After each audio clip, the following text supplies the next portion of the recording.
Here is a topic that we might disagree on, which is the Israel-Palestinian conflict. This might surprise you a little bit, Joe, but I'm starting to lean towards Mehdi Hassan. And by the way, I loved that debate that you guys had. I thought he was a little bit unfair with you.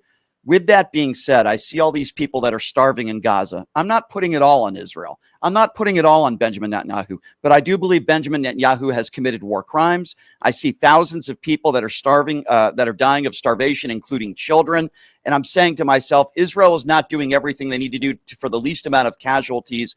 And I do believe that Benjamin Netanyahu is partially responsible for that. Tell me why you think I'm wrong. Well, I don't know that you're wrong in what you just said. Look, it's a war, a 22-month war. In wars, both sides commit war crimes, period.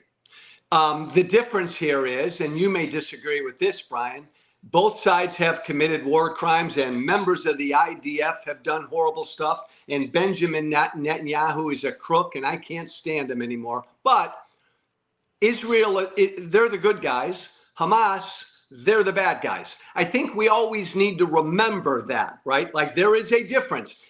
Israel has committed war crimes. Hamas's entire operation is a war crime.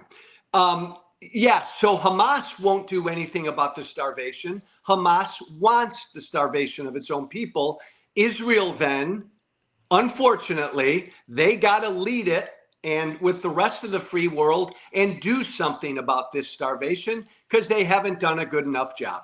Is the Israeli government really the good guys when they've done nothing but give us faulty intelligence when it came to weapons of mass destruction in Iraq, when it comes to Iran and their nuclear capabilities? I'm not talking about the Israeli people. I agree with you there. The Israeli government and people like Benjamin Netanyahu, are they really the good guys? I agree with everything you just said about Hamas. They are a terrorist organization. They butcher and murder people, and they want to eliminate every single Jewish person on the planet. So I agree with you when it comes to Hamas. But is the Israeli government really the good guys? They're certainly not doing everything they can do to help this situation in Gaza with our children that are dying of starvation, which I think you would agree with me is deplorable. Is the Israeli government really, quote, the good guys? Yeah, and I'll answer that with another question, Brian. I'm super pro-Israel.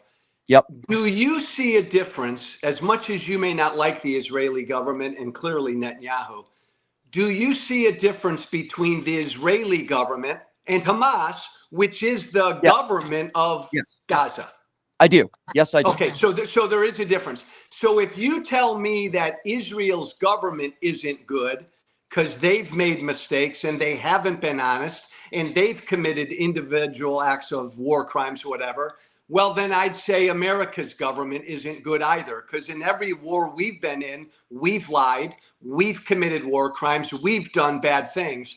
That's just part and parcel of a war. I guess what I'd say is Israel, like America, even our governments, we're democracies and we generally try to do the best, even though we do bad things and make mistakes. That's worlds difference from a terrorist organization that's a government. I agree. Hamas is a terrorist organization. All they want is to kill as many innocent Jews as possible. I agree with you. I don't think Israel wants to do that. I don't think the government wants to do that. But the issue that I have is I don't think it's a mistake when you allow thousands of innocent people to die of starvation, including children. And I personally do not believe that Benjamin Netanyahu and that government is doing everything they can. I believe it's actually the opposite of that. I don't think they care. And I guess this is where we disagree. I don't consider that a mistake. I consider that war crimes.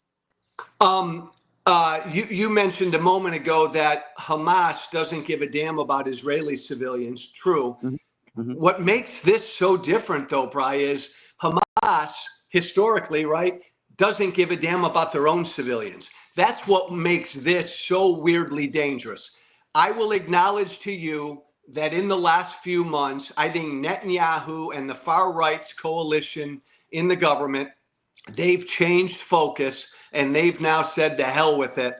And there are even talks now, Brian, that they are going to just occupy Gaza, which you may find abhorrent. I will just say this, and we can talk about this later. Israel never should have left Gaza. Gaza was a beautiful place in 2005 when Israel left, and then it became a terrorist camp. I don't think Israel ever should have left. I don't know what the answer is now, though. Yeah, it's a very difficult situation. So